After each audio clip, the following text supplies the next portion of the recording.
किसान भाइयों नमस्कार। आज हम बात करेंगे उड़द मूंग में लीफ कर वायरस के विषय में। तो जैसे कि आप देख रहे हैं ये उड़द मूंग की फसल है। ये तो उड़द की फसल है लेकिन बगल में मूंग की फसल की बुआई की गई है। इस समय फल फूल की अवस्था पे फसल चल रही है और दूसरी सिंचाई हो चुकी है। तो किसान भाई इस समय कीटनाशकों का प्रयोग करते हैं जिनमें पत्ती लपेटक कीट, रस चूसक कीट आते हैं और इल्ली आती है। तो इससे इसका नियंत्रण करने के लिए लोग तमाम तरह के केमिकल की दवाएं प्रयोग करते हैं जिससे हमारे सारे मित्र और शत्रु कीट दोनों खत्म हो जाते हैं। किसान भाइयों हमें कीटों को मारना नहीं है, अपनी फसलों पर कीटों का नियंत्रण करना। हम लोगों ने क्या किया कि हम लोगों ने कीटों का उन्मूलन कर दिया।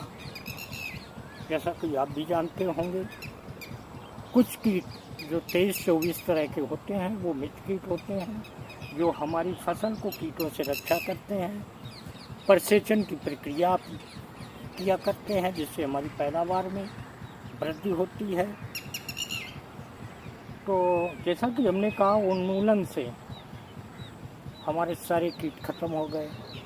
अब दिन पर दिन कीटों की समस्या बढ़ती गई। तो इसमें तमाम तरह के एफिड, रस चूसक कीट तमाम आ रहे हैं।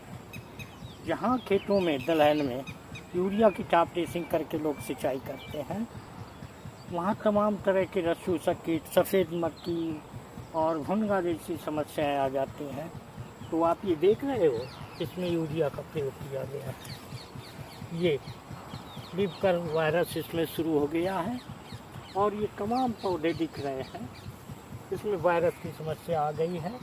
अब इसमें जो ऊपरी भाग है वो एकदम सिकुड़ गया, पत्तियाँ सिकुड़ के चिरबिरी ऊपर की तरफ मुड़ी हुई है और पौधा दिखेगा कि पत्तियाँ बेडौल की आकार की हो गई हैं, लेकिन फलियों की संख्या इसमें फूल भी नहीं दिख रहे हैं। तो ये एक भयंकर समस्या है।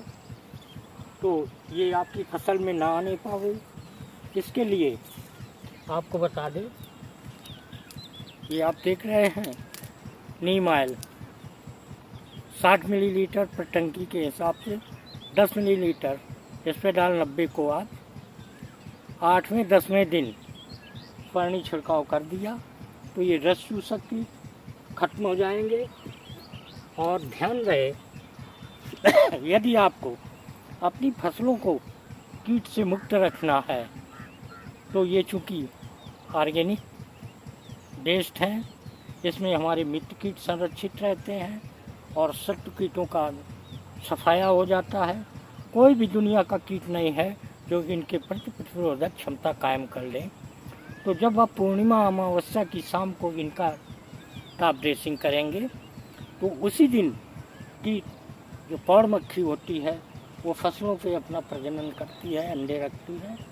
तो इससे ये जो है कीट खत्म हो जाएंगे और सफ़ेद मक्खी खत्म हो जाएगी, रस चूसक कीट खत्म हो जाएंगे। तो ये जो आप देख रहे हैं लीफ कर वायरस की समस्या, ये समस्या बहुत गंभीर है, धीरे धीरे बढ़ती चली जाएगी। जैसे कि इस फल पौधे से दूसरे पौधे पे बैठेगा तो वो भी वायरस ग्रसित हो जाएगा। तो आप ध्यान रखें कि नीम ऑयल और इस पे डाल का छिड़काव अवश्य कर दें। तो इससे आपकी फसल में ये आने वाला लीफ कर वायरस ख़त्म हो जाएगा। इसके साथ आप यदि आप फल फूल के लिए आप ब्लूम और नाइट्रोकिन का 40-40 मिलीलीटर पर टंकी के हिसाब से मिला सकते हैं। तो इससे आपके फल फूल की सेटिंग अच्छी होगी, दानों की क्वालिटी अच्छी होगी, पैदावार बढ़ेगी। तो इस तरह आप नीम ऑयल का इस्तेमाल करके आप इस लीफ कर वायरस का कंट्रोल कर सकते हैं। ध्यान रहे कि 8-10 दिन के अंतराल पे ये 2 बार पानी छिड़काव करना आवश्यक है।